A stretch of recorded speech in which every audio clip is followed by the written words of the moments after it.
你做乜成日都要搞到自己咁唔開心啊？你分咗手之後，你就唔會再遇到一個好似我對你咁好嘅人，係你自己太敏感。大家好，我係游泳，今日咧同大家講一講煤氣燈效應 （gaslighting）。煤氣燈效應咧係一種心理操縱手段嚟嘅，係咧透過扭曲記憶同埋否認事實嘅手段咧，令到受害人咧喪失自我認知同埋判斷能力。如果你依家懷疑緊咧自己正在遭受住咧他人嘅心理操縱咧，你就可以聽一聽我嚟緊講嘅呢3點。第一點就係認知操控，第二點咧就係情感打壓，第三點咧就係孤立你。我咧會攞自己嚟做人彈啦，因為其實我自己係一個長期遭受煤氣燈效應嘅受害者嚟嘅，而對我施展呢種長期嘅心理操縱者咧係我自己嘅母親。我為咗反抗，由我青少年開始就遭受到長達至少有10年嘅 gaslighting， 我先至會去接觸到呢一啲有關於心理學嘅資訊，從而幫助自己喺呢段有毒嘅關係同埋我自身嘅自卑感之中解脫出嚟。因為咧呢條片太長啦，所以咧我就會分上下兩拳去講嘅。第一點就係認知操控，透過扭曲事實咧，去令到咧受害者懷疑自己嘅記憶同埋判斷能力。留意一下咧，佢哋有冇重複咁樣咧，係咁講以下呢一啲咁說話。譬如話咧，喂，我唔記得我有做過呢件事喎，一定咧係你記錯咗啊！我阿媽咧成日都係咁樣嘅，每當佢做過一啲咧傷害我嘅行為之後咧，佢咧會用扭曲事實呢樣嘢咧去打算蒙混過關。有好多例子啦，咁有一次咧就係佢抌咗我一件心愛嘅物品啦，咁我當我去揾翻呢樣嘢發現咗嘅時候，咁我係好唔開心啊嘛。我問翻佢，佢就話唔係佢做，咁而但係間屋入邊咧冇任何其他人會再做呢件事，只有佢會做呢件事，唔係我抌就係佢抌，所以一定係佢抌嘅。但係佢就一路堅持咁話唔係佢做嘅，唔係佢抌，佢冇抌到，佢直情講到咧係令到我覺得呢個物品根本好似冇存在過咁樣。以前咧佢用一啲好侮辱性嘅字眼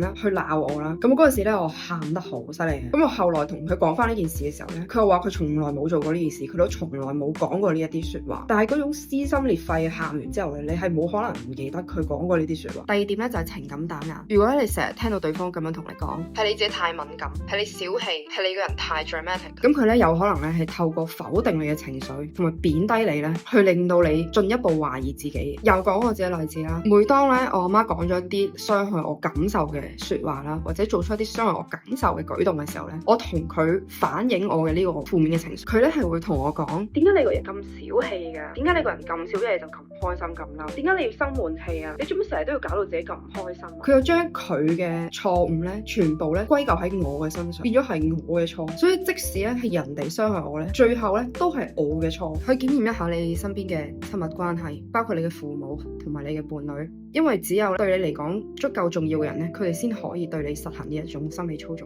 好，講到呢度先，我哋下一條片再講。